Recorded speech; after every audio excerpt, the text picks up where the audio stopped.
हे सगळं प्रकरण आहे ते पूर्वीच्या सरकारच्या काळातलं आहे. बावनकुळे साहेब त्यावेळेला भारतीय जनता पक्षाचे प्रदेशाध्यक्ष होते, ते मंत्री नव्हते.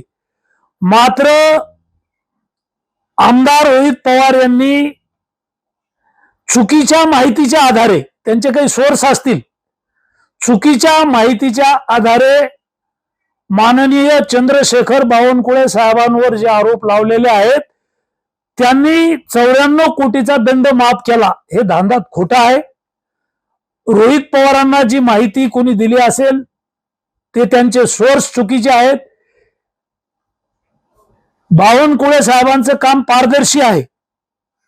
मी त्यांना हा विषय केबिनला जाऊन बोललो, त्यांच्या कानावर हा विषय टाकला आणि त्यांनी सभागृहात आश्वासन दिलं, विधानसभेच्या सभागृहात आश्वासन दिलं की हा जो काही दंड लावलेला आहे, याला जी स्थगिती दिलेली आहे, याची स्थगिती प्रधान सचिवाबरोबर बसून आपण स्थगिती उठू आणि मेगा कंपनीकडून 94 कोटी रुपये हे लावलेला दंड हा गुन्हा आहे, अपराध आहे. 52% दंड लावता येतो अशी जर चोरी करीत असेल कोणी तर बावनकुळे साहेबांच्या प्रकार हे त्यांच्या काळातलं नाहीये. ते त्यावेळेला मंत्री नव्हते. मात्र मीडियामध्ये रोहित पवारांनी राजकीय द्वेषापोटी पारदर्शी असणाऱ्या, कर्तबगार असणाऱ्या महसूल मंत्र्यावर खोटे आरोप लावलेले आहेत. ते निराधार आहेत. रोहित पवारांना माहितीच पाहिजे होती तर त्यांनी मला फोन करायचा असता.